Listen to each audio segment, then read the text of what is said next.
coming tonight. We are Leonard Flynn Elementary School, a K through 5 Spanish immersion school in the Mission District. My name is Susan Yelda, and I'm a literacy coach and intervention teacher at Flynn. And a parent. Forgot that important. My name's Rose. I'm the literacy coach at Flynn. My name's Andrea, and I'm the IRF at Flynn. I'm Tyler. I'm the assistant principal at Flynn. So I think everyone in this room would agree that teaching takes a lot of heart, and I know at Flynn we really felt like we needed a lot of heart and a lot of support and a lot of love around our kids this week. And this kind of goes to our design challenge.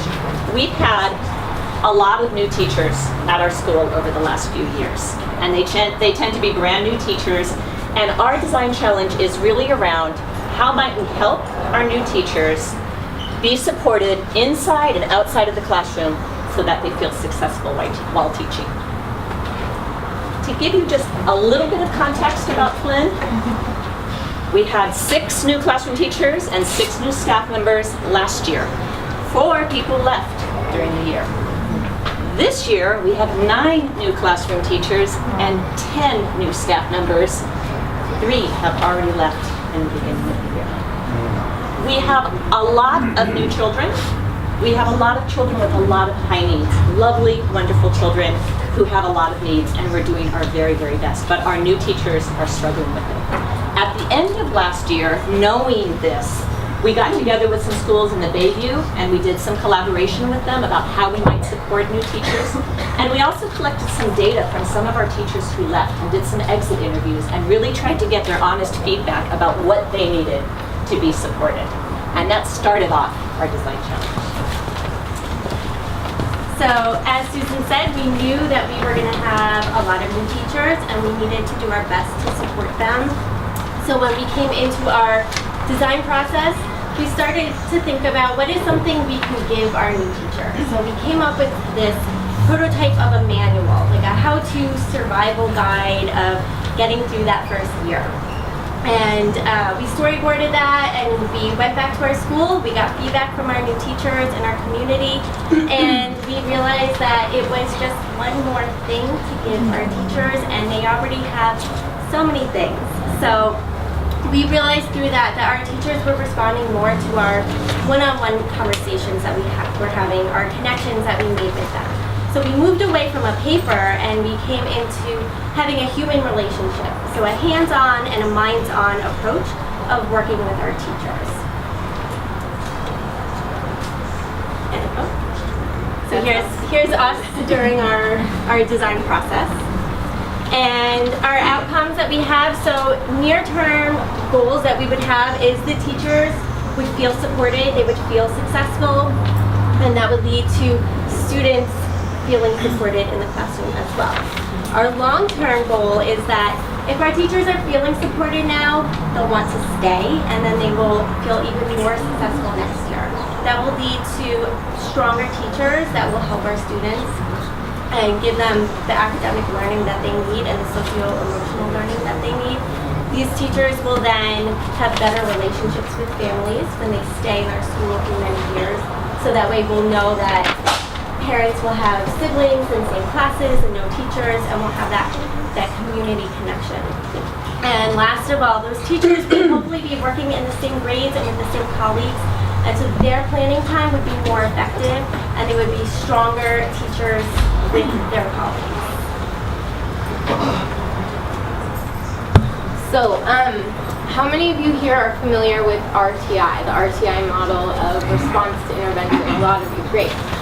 So we thought, why can't we apply this to teachers? Because we know that like when you get a gang of new teachers at a school, they have very different needs. Some of them are completely new to teaching, some of them have a few years under their belt, some of them might be veteran, but they're all coming from different places. So we want to like sort of norm them to the school, and we also want to give them the correct level of support that they need. So we adapted that RTI model for teachers.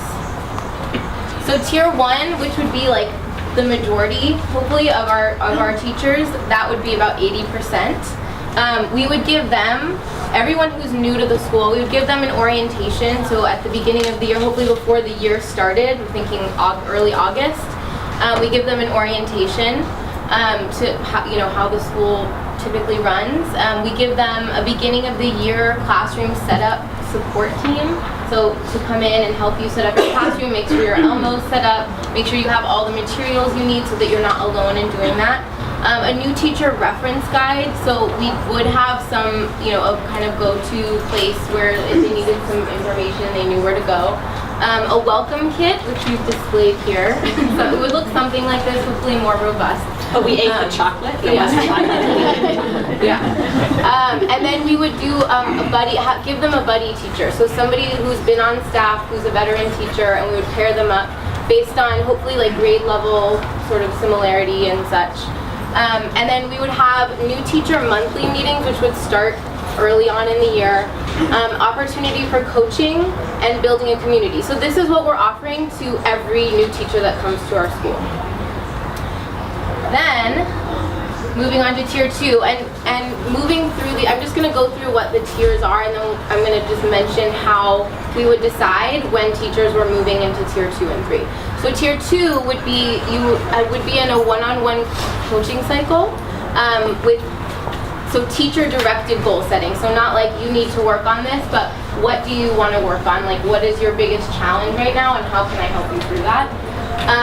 And then using a culture of learning rubric, and then common language and implementation plan for the support team that's providing the coaching. So the coaching staff, the people that are providing this one-on-one coaching, are all meeting together to figure out like who needs support and how much support they need.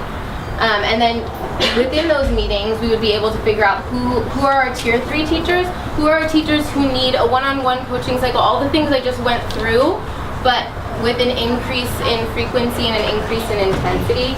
And you might be asking, like, what does that look like? An increase in frequency is pretty obvious, like maybe we're in their classroom more, but intensity would be maybe more like meeting to plan. Like, let's spend some time outside of when the students are here, when you're not stressed out, like just planning together, and I can just be your thought partner and help you plan through your week. So then our design strategies are basically threefold, but again, it's like a cycle. So we want to create this team. We want to put the people together that are going to be providing the support. And we want to, and that would be like the lead support teachers, instructional coaches, veteran teachers. Our second design strategy is to implement that multi-tiered system of support for teachers in year 1 and 2 at Flynn. And then our third design strategy would be to receive ongoing feedback from new teachers and students and adjust our support accordingly. About 1 minute left. Oh, so maybe we should,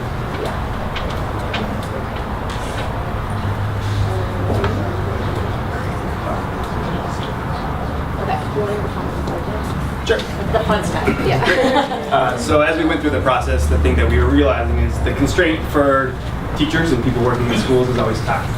So we have teachers that are new that are attending credentialing classes at night, PDs during the week, PDs during the weekend. So it's really hard to, one, just set aside the time. So by setting aside extended hours, we can kind of hold that space for teachers, knowing that it's a consistent thing that both the new teacher can commit to, but also the experienced teachers who have as much on their plate as well. But just as importantly, not only the time for that meeting one-on-one with a buddy teacher, with the PDs, with the new teachers, just the time for the new teacher support team to organize that time to make sure that it's really well thought through, it's well organized, and it's super meaningful and geared towards the needs of the teachers in the room. So that's kind of some of the time would come through our request here in the budget, but also some materials to make sure that teachers aren't having to think about going to Office Depot over the weekend to get really minor things, but things that can contribute a great deal of stress into their experience as a teacher. So they can focus on teaching, learning their students, and how to improve their capacity as a teacher. Thank you.